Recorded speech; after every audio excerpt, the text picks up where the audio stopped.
ज्ञानतिमिरान्धस्य ज्ञानाञ्जनशलाकया चक्षुरुन्मीलितं तस्मै श्रीगुरुवे नमः। श्रीचैतन्यमनोभीष्टं स्थापितं येन भूतले स्वयं रूप कदा मह्यं ददाति स्वपदान्तिकम्। जय श्री कृष्ण चैतन्य प्रभु नित्यानंद श्री अद्वैत गदाधर श्रीवासादि गौर भक्तवृंद। हरे कृष्णा कृष्णा कृष्णा हरे हरे, हरे राम राम राम हरे हरे। हरे कृष्ण। पहले हमने जो सॉन्ग गाया था वो सॉन्ग में भगवान ठाकुर गा रहे हैं कि वैष्णव ठाकुर दयाल सागर, वैष्णव ठाकुर की प्रार्थना के लिए वो कृपा प्रार्थना कर रहे हैं। आगे वाली लाइन में उपदेशामृत ग्रंथ के जो पहले 4 श्लोक है, 4 या 5 श्लोक, उसी का वो उच्चारण करते हैं। उसके उपदेशामृत के जो श्लोक है उसी को एक एक करके बता रहे हैं। इसमें 6 वेदों का अर्थ होता है मनुष्य को 6 प्रकार की जो वेग है, इंद्रियों के वेग, उसको जीतना चाहिए। तात्पर्य में लिखते हैं उस श्लोक के कि हर एक मनुष्य, चाहे वो सन्यासी हो या गृहस्थ हो, सबको ये 6 प्रकार के जो वेग है उसको जीतने का संकल्प बनाना चाहिए। कई बार मनुष्य सोचते हैं कि जब तक हमने संन्यास नहीं लिया है तब तक कोई विशेष कठोर नियम का पालन नहीं करना पड़ रहा, इसलिए हम हमारी रिलैक्स मेंटालिटी के साथ जीवन जी सकते हैं। क्योंकि हमें ये पता है कि सन्यासी के जीवन में बहुत कठोर नियम होते हैं, विशेष करके उनको इंद्रियों पर पूरा वश होना चाहिए, जो साधारणतया बहुत मुश्किल होता है। तो गृहस्थ भक्त कई बार ये सोचते हैं कि यद्यपि वो भक्ति में है, क्योंकि वो गृहस्थ है इसलिए उनको ज़्यादा कंफर्टेबल सिचुएशन में है, उनको ज़्यादा गंभीर बनने की या ज़्यादा चिंता करने की आवश्यकता नहीं। लेकिन चाहे कोई मनुष्य गृहस्थ हो या वानप्रस्थी या सन्यासी या ब्रह्मचारी, चेतना का शुद्धिकरण आश्रम से रिलेटेड है क्या? हमारे हृदय में जो चेतना है उसका वो शुद्ध होना किसी आश्रम के साथ वो रिलेटेड है। चैतन्य महाप्रभु कहते हैं ना हम वर्णी नचर नरपति ना हम विप्रो, चैतन्य महाप्रभु कहते हैं ना हम विप्रो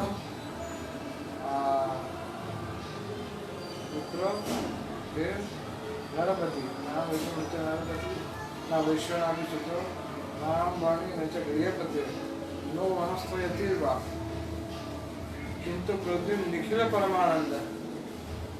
वो कहते हैं कि ना मैं ब्रह्मचारी हूँ, ना मैं गृहस्थ हूँ, ना मैं वानप्रस्थ हूँ या ना सन्यास हूँ, ना मैं ब्राह्मण हूँ ना हूँ क्षत्रिय, ना मैं वैश्य हूँ ना ही शूद्र। तो ये चैतन्य महाप्रभु कह रहे हैं। किंतु मैं कौन हूँ फिर? किंतु प्रोद्युम्न निखिल परमानंद पूर्ण अमृत आस्वादे, पूर्ण अमृत आदि आस्वादे, निखिल परमानंद पूर्ण अमृताब्दे। क्या है वो? गोपी भरतुर पाद कमल, गोपी का भरतुर अर्थात गोपीनाथ जी, भगवान श्री कृष्ण गोपीनाथ जी, गोपी भरतुर पद कमल दास दास दासा। मैं कृष्ण का दास दास और दास हूँ, दासा दास का दास हूँ। तो ये है, इसको भूत शुद्धि मंत्र भी बोलते हैं, इसे भूत शुद्धि मंत्र। जब कोई भक्त पूजा करने के लिए जाता है तो उसको भूत शुद्धि करनी पड़ती है। तो पूर्व शुद्धि का अर्थ है अपनी निजी शुद्धि। तो उसको उस समय उसकी ये भाव होना चाहिए कि मैं कोई आश्रम से रिलेटेड नहीं हूँ और मैं कोई भाव से रिलेटेड हूँ, लेकिन मैं तो केवल कृष्ण के दास का दास हूँ। तो ये भावना किसी आश्रम से रिलेटेड नहीं है। अर्थात हमें शुद्धिकरण की विधियों का पालन करना चाहिए। हमें सोचना चाहिए कि विषय छाड़िया कवे शुद्ध हवे। हमने नरोत्तम दास ठाकुर का जो सॉन्ग गाया था, नरोत्तम दास ठाकुर का जो सॉन्ग गाया था, उस सॉन्ग में क्या था कि विषय छाड़िया कवे शुद्ध हवे।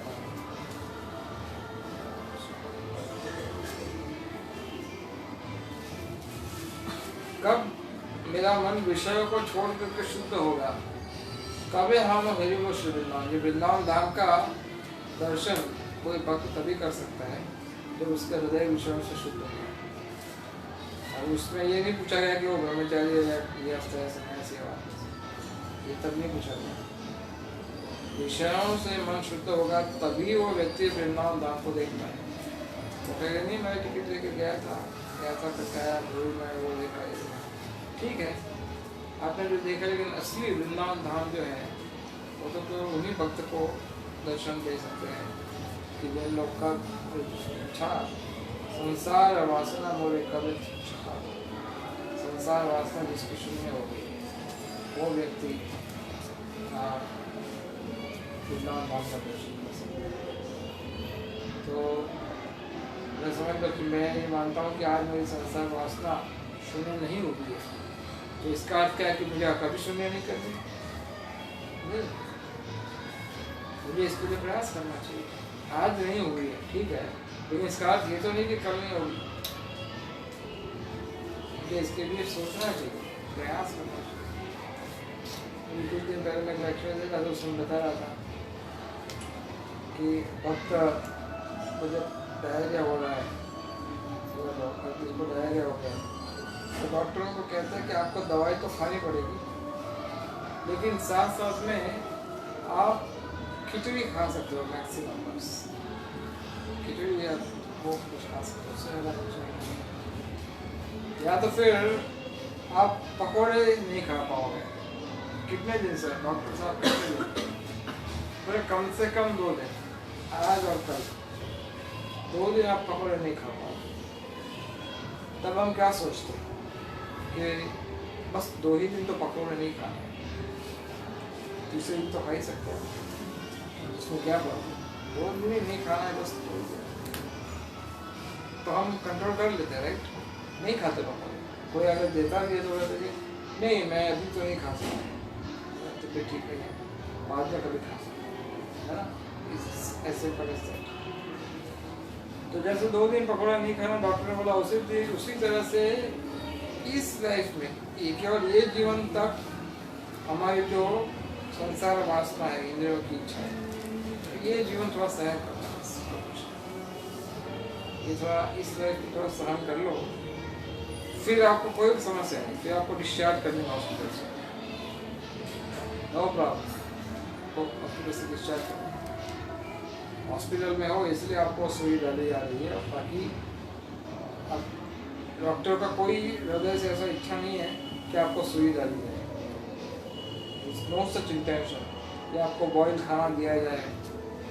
डॉक्टर के मन में ऐसा कोई उत्साह या उल्लास नहीं है कि पेशेंट को इस तरह से दवाई देते हैं और सुई लगाते हैं, और नो प्लेजर मीन्स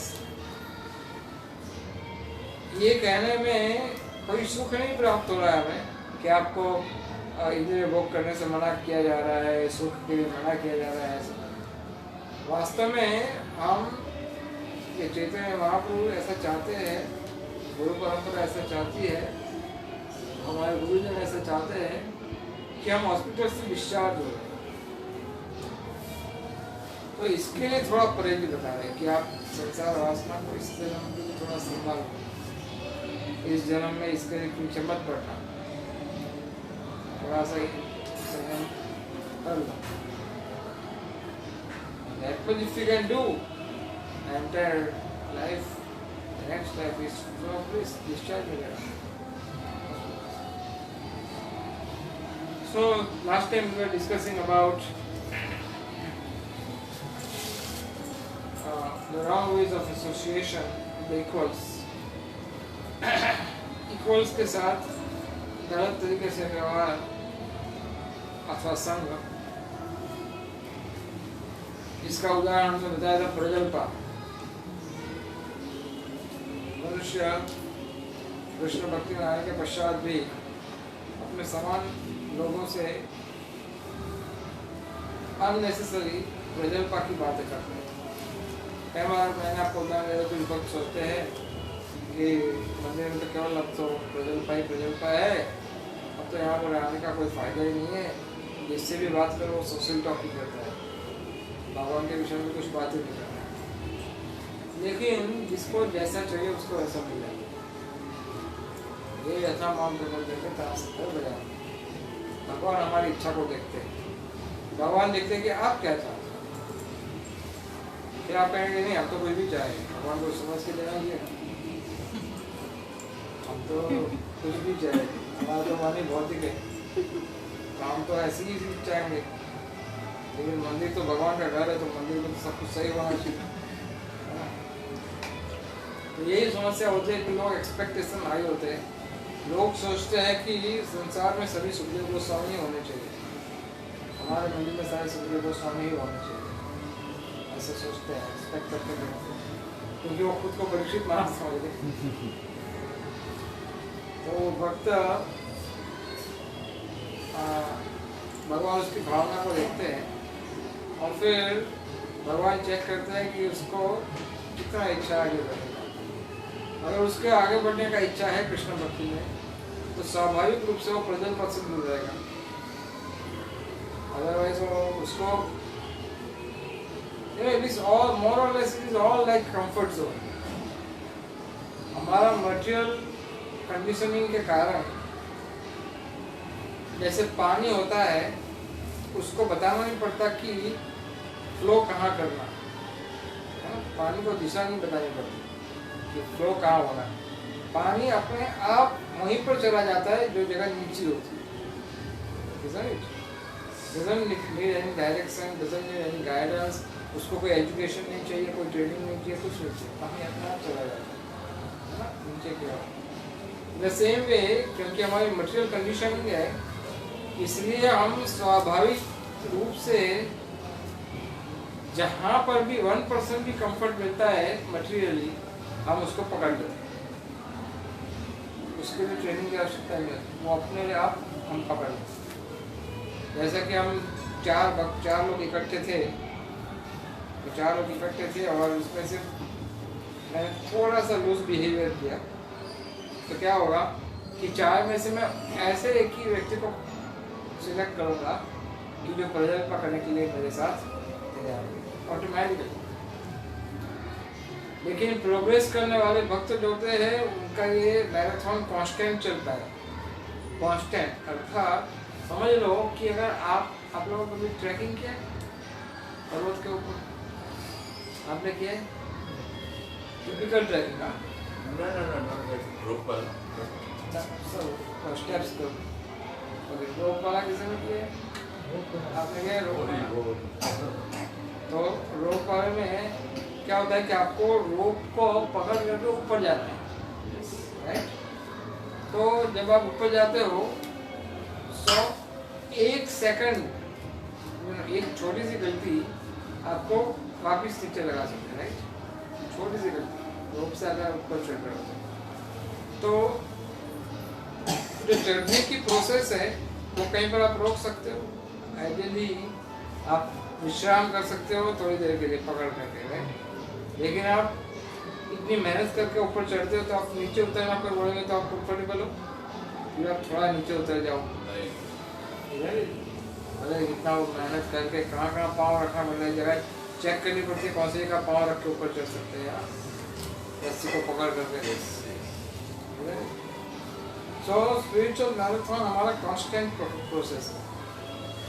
सततम गिरते हैं हम तो, ये कांस्टेंट प्रोसेस है.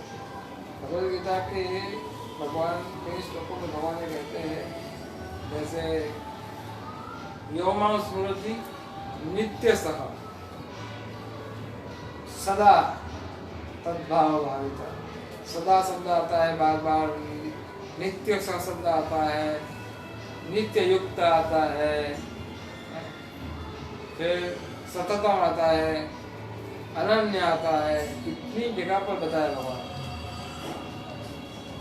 अनन्य स्मृति नित्य सा, again नित्य सा।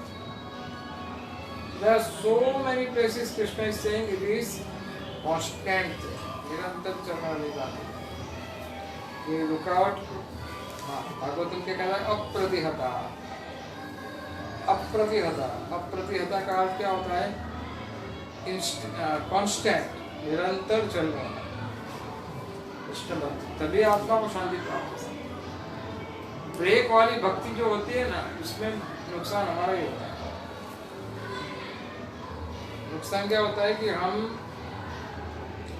आगे तो शायद बढ़ेंगे कि नहीं बढ़ेंगे, लेकिन पीछे हटेंगे इसकी चांसेस ज्यादा है। और कृष्ण भक्ति में आगे बढ़ने के लिए हमें पता है कि हमने बहुत मेहनत लगी है। और जो भक्त प्रचार करते हैं उनको पता है कि Prabhupada use the word gallons of learn.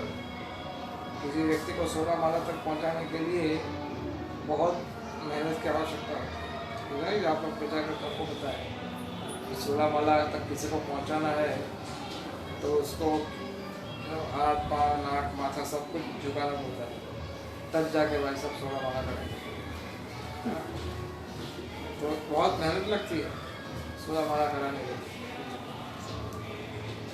सो गलत तरीके से भी ये एसोसिएशन करने से हमारा नुकसान होता है। There are few things which right way to associate। अगर इक्वल भक्तों के साथ एसोसिएट करने, इसका अर्थ क्या होता है? पिछली बार हमने चर्चा किया था कि एक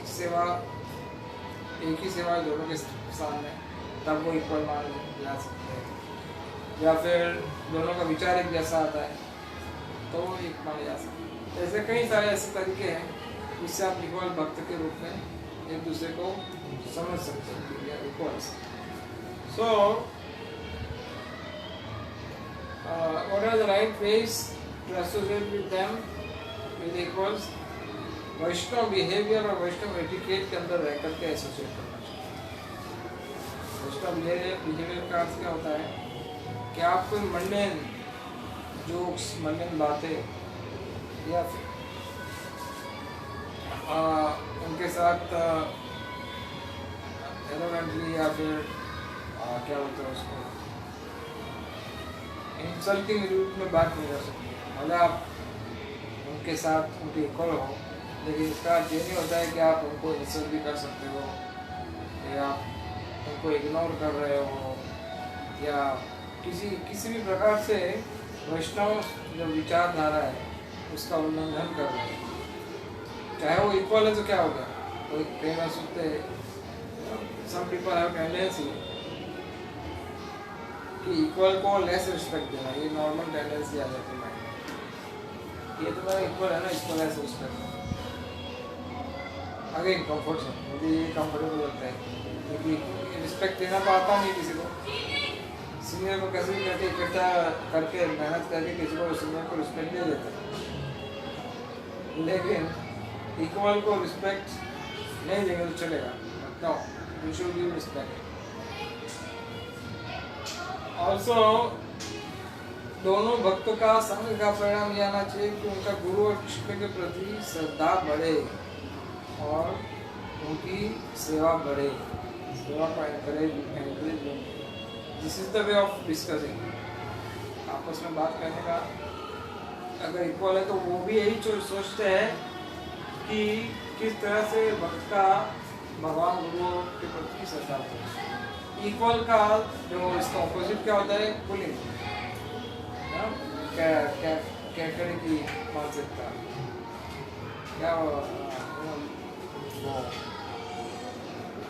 पाँव खींच देता है। जैसे वो इक्वल होता है तो सोचता है यार ये सेवा अगर ये करेगा तो ये फेमस होता है, ये लोग फिर इसकी सुनेंगे तो अननेसेसरी प्रॉब्लम होगा। तो वो क्या करते थे, पॉलिटिक्स करते साथ में भी करते। तो ये राजनीति स्वाभाविक रूप से देखी जा रही सभ्यता। अगर आप थोड़ा आगे बढ़ रहे हो, आपका कुछ भी ऐसी चीज़ आती है जो मुझे बाद में संकट क्रिएट कर सकती है, मटेरियल, मुझे ऐसा लगा कि मटेरियल संकट होगा, तो तुरंत मैं उसको दबाने का प्रयास करूँ, ये तुम ये कार्य मत करो, समाव। लेकिन ये सारे तरीके मंडेन तरीके हैं एसोसिएशन, राइट है। हाँ, एडमिनिस्ट्रेशन की दृष्टि से देखना पड़ता है तो अलग बात होता है, तो उसमें देखना पड़ता है कि इस व्यक्ति के पास इतनी सत्ता होनी चाहिए, इससे ज़्यादा सत्ता नहीं होनी चाहिए। एडमिनिस्ट्रेशन के लिए ठीक है, लेकिन दो भक्तों के आपस में जो संबंध होता है उसमें हेल्दी कंपटीशन होती है, डिस्ट्रक्टिव कंपटीशन नहीं होती है। हेल्दी कंपटीशन का अर्थ होता है तुम कृष्ण को अधिक प्रसन्न करो और मैं भी कृष्ण को अधिक प्रसन्न करता हूँ, और अगर मुझसे कृष्ण अधिक प्रसन्न हो गए तो तुम और अधिक प्रसन्न करो, इसके लिए मैं तुम्हें रखना करता हूँ। भगवान तुम्हें और बुद्धि दे और अच्छे से सेवा करो। तो ये हेल्दी कंपटीशन होती है। सो डिस्ट्रक्टिव कंपटीशन का अर्थ क्या होता है कि आप उसके पाँव खींचते नीचे गिरा देते हो। देखा, हरा दिया ना आपको, तो हारने लिखे तो आए नहीं चाहिए आपको, but this is a corrupt mentality. तो ऐसा होता है। सो चैतन्य रूप गोस्वामी 6 अलग अलग तरीके जो बताए, 6 सत्संग देहो है आमार, 6 सत्संग की बात हुई, अर्थात 6 प्रकार की चीजों का एक्सचेंज होना चाहिए। ददाती, दान देना चाहिए मित्रों को और उनसे गिफ्ट लेनी चाहिए। अगर आप केवल लेना जानते हो और देना नहीं जानते, इसका अर्थ होता है कि वो ज़्यादा लंबा नहीं चलेगा वो कार्य इक्वल्स के बीच में।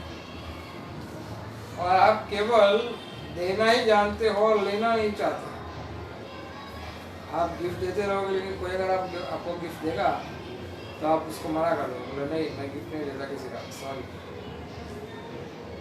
तो इस तरह से आपस में प्रेम संबंध नहीं होता है, आपस में वो मधुर संबंध क्रिएट नहीं होता है। तो गिफ्ट लेना भी चाहिए और गिफ्ट देना भी चाहिए। एंड अगर कोई भक्त वीक हार्ट हो, अर्थात कई बार हो जाता है ना कि कभी भक्त कमजोर हो जाता है हृदय से, या चिंतित हो जाता है, या फिर कोई समस्या में फंस जाता है, या फिर चिंताग्रस्त हो जाता है, वो कुछ ना कुछ होता रहता है लाइफ में। तो उस समय अपने मन की बात भक्त को बताई जाए।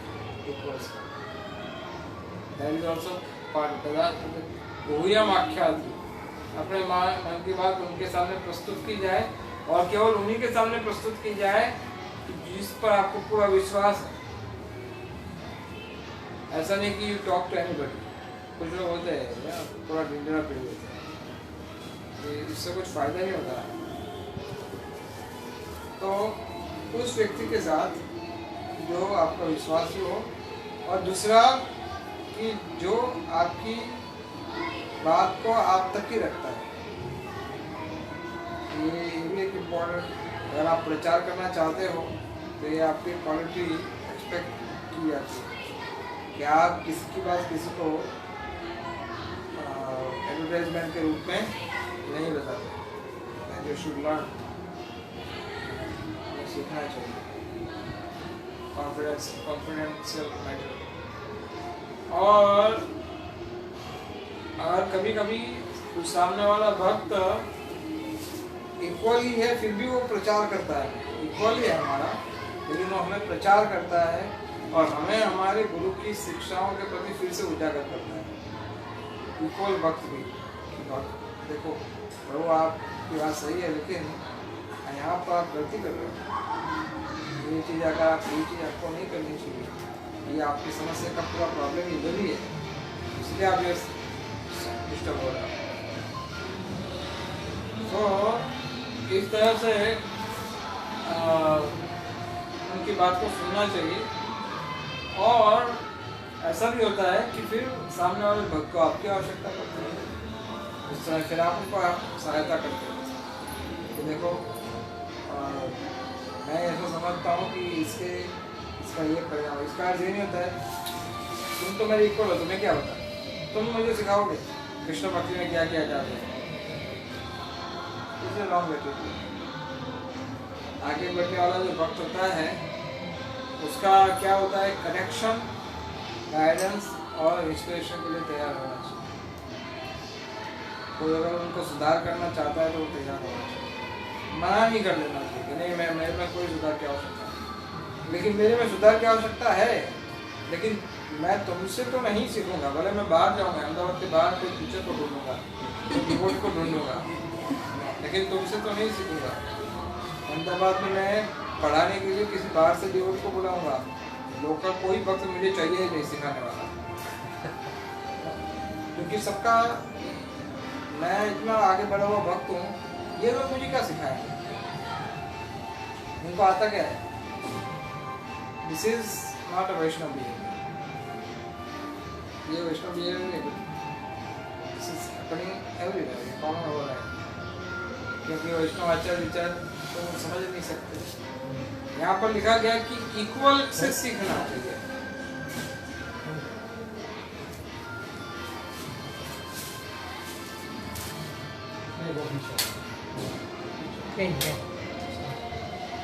इक्वल से भी सीखना चाहिए, इक्वल से सीखना चाहिए, लेकिन सीनियर इक्वल से सीखने के बाद छोड़ो, सीनियर से भी सीखने को मना कर देते हैं।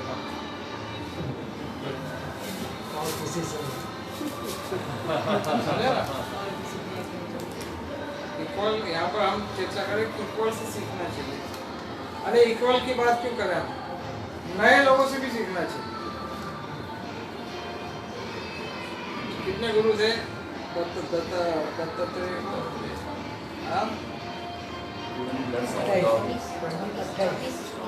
चौबीस गुरु। अब सोचिए, उस समय तो सीनियर कोई सीनियर जूनियर की बात आती नहीं, ये सीनियर था वो। दिस इज ऑल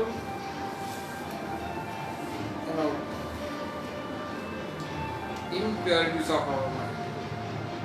ये हमारे मन की अशुद्धता है कि हम बहुत टिपिकल डिमांड करते हैं कि हम केवल कोई सन्यासी हमें चाहिए सिखाने के लिए।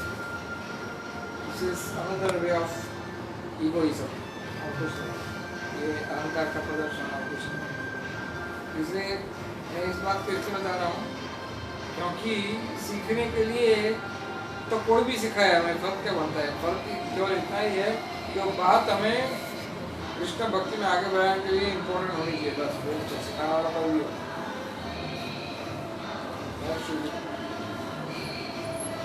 इक्वल से तो हमें सीखना ही चाहिए, और हर एक भक्त के पास इस प्रकार के क्लोज फ्रेंड होने ही चाहिए। कई बार कुछ भक्तों का नेचर ऐसा होता है कि वो किसी के साथ फ्रेंडशिप बना ही नहीं पाते। क्यों ऐसा? सबसे जो प्रधान कारण होता है वो क्या होता है? क्यों ऐसा होता है? उस भक्त का अहंकार, क्योंकि वो किसी के साथ पैसे को बना ही नहीं पा रहा है। तो आपस में कृष्ण के विषय में चर्चा करके, शास्त्र के विषय में चर्चा करके अपने आप को आगे बढ़ाना चाहिए। टाइम है नहीं किसी के पास, फिर भी कोई इतना इंटरेस्ट से इतना गंभीर रूप से काम करता है। टाइम तो है ही नहीं किसी के पास। लेकिन कलयुग की प्रजा क्या है कि मूर्ख, उनको कितना भी समझाओ और कितना भी उसको कहो, वो इतने आलसी होते हैं, इतने आलसी और इतने मूर्ख होते हैं कि सब कुछ वो कृष्ण भक्ति में आगे नहीं बढ़ना चाहते हैं, ऐसा व्रत लेके आए हैं,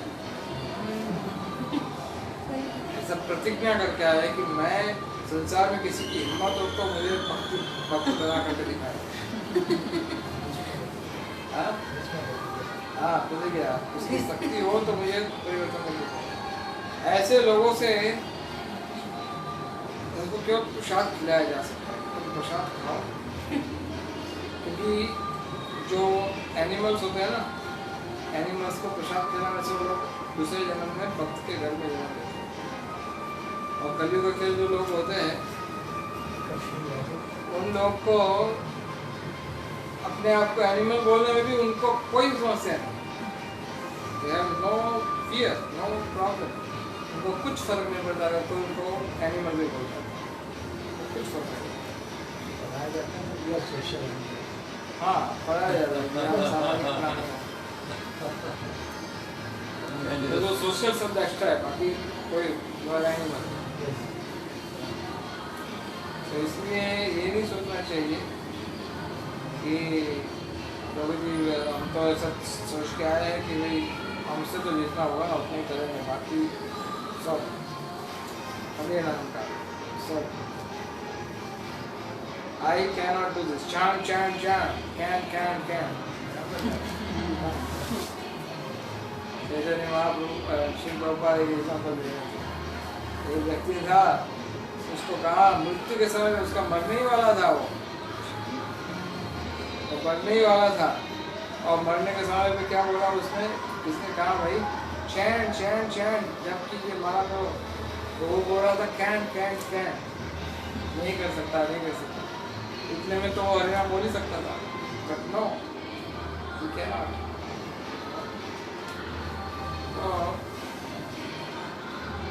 हर एक भक्त के लाइफ में ऐसा होता है। चैतन्य महाप्रभु ने भी अपने जीवन में दामोदर रॉय, स्वरूप दामोदर, ऐसे कुछ लोगों को रखा था जिनके साथ वो इंटरनल डिस्कशन कर पाते थे। सबके साथ वो बात नहीं करते जो उनके साथ था। हर एक भक्त के साथ इस प्रकार का होना चाहिए। और अधिकतर केस में सेवा के रिलेटेड, हरिनाम के ऊपर, उसके रिलेटेड, शास्त्र के रिलेटेड या किसी भी इस प्रकार के आध्यात्मिक विषय के ऊपर एक दूसरे भक्त के साथ मिल करके उसके ऊपर कैसे प्रगति की जाए उसकी चर्चा करनी चाहिए। राइट तरीका, राइट में ये है। तो भगवान के भक्त का एक लक्षण होता है कि उनके जीवा पर कृष्ण का नाम, जीवा को कृष्ण का नाम होने का अर्थ क्या होता है कि आप जब भी उनके पास जाओगे तो आपके कृष्ण के विषय में ही बताओ, भगवान के विषय में ही बताओ। किस तरह से आप भक्ति में आगे बढ़ सकते हो, उनको ही बात करें। उनको बाकी सब बातों में कोई इंटरेस्ट नहीं आता। फिर यद्यपि आप उनसे बात करोगे भी, लेकिन आपकी बात सुन भी लेंगे, फिर भी उनको इंटरेस्ट नहीं है उसके अंदर। उनका इंटरेस्ट तभी है कि आप कृष्ण भक्ति में कैसे आगे बढ़े, उसका। और अगर उनमें वो इंटरेस्ट है तो हमें क्या इंटरेस्ट होना चाहिए, हमें भी वही इंटरेस्ट होना चाहिए ना कि इस तरह से Krishna. This way we can rightly associate, जिसको कि I summarize in short. Next time हम चर्चा कर सकते हैं जो नए लोग होते हैं उनके साथ कैसे व्यवहार करें। कृष्ण भक्ति में जो नए जुड़े, हमारे बात जुड़ने वाले लोग हैं, उनके साथ किस प्रकार से चर्चा की जाए। That will be question. मुझे 6 पॉइंट क्या थे वो एक्सचेंजेस बिटवीन डिवोटीज। अच्छा मैंने दो नहीं बताए। हाँ, दान देना चाहिए, दान देना चाहिए, जी।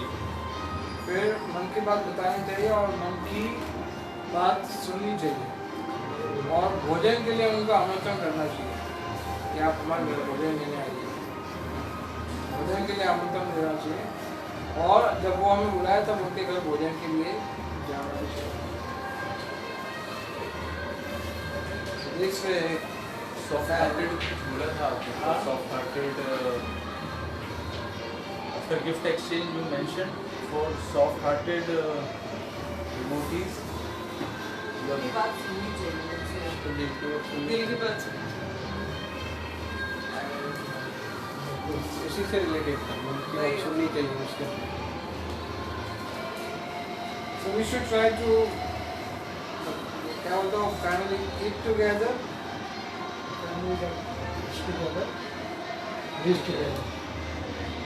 praise together,